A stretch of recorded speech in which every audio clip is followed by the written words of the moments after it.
Hi everyone, it's been a great joy to be with you these last few weeks, but in case I haven't had the joy of getting to meet you yet, my name is Father James Linkenheld, and I'm your new priest. I'm very excited to be here at St. Thomas as your new priest and to get to know all of you and to get to know this community.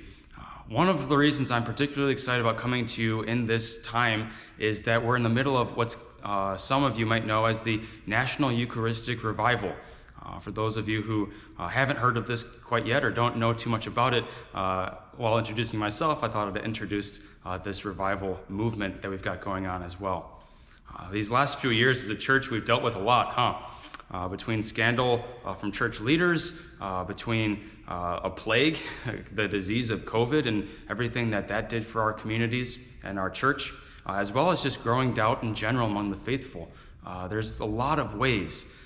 The church and throughout our history has dealt with all of this stuff and more individually, but in this time, you and I have been called to become saints in the midst of all these waves crashing down at once. The church has to deal with all of it.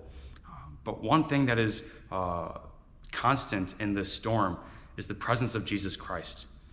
And it's a presence that's not just sentimental like a memory, it's not just spiritual, depending on us for grab out and try to mangle it for ourselves. It's a real, true presence. He left us his body and blood, soul, and divinity in the Eucharist, this tangible sacrament that is the center, the source and summit of our faith. Jesus Christ is present in the storm, and he desires to move. He desires to come to us, walking on top of the waves, to heal, to unify, and to revive. He wants to revive and renew and give us that life more abundantly, even right now. And so in response to the desire of the heart of Jesus, the United States bishops a couple of years ago voted to start what's this grassroots movement known as the National Eucharistic Revival. This past year or so, it's been in the diocesan phase, so there's been a lot of preparation going on the diocesan level to gear up and get this moving. But this past Corpus Christi, it moved into what's known as the parish phase.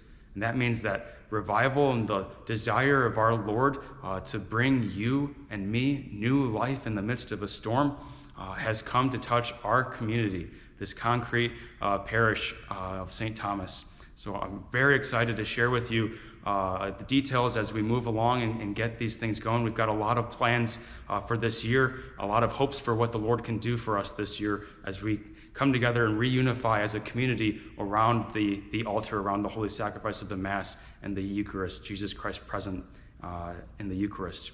So we've got a big kickoff event in September that I'll be excited to share with you details about. But in the meantime, I invite you to give our Facebook and Instagram pages a follow, the parish, St. Thomas Parish, Facebook and Instagram. And we're going to be putting out saint quotes, quotes about the Eucharist from our tradition with a little bit more intention, a little bit more regularity to kind of prime us up for the events that we've got in store for us.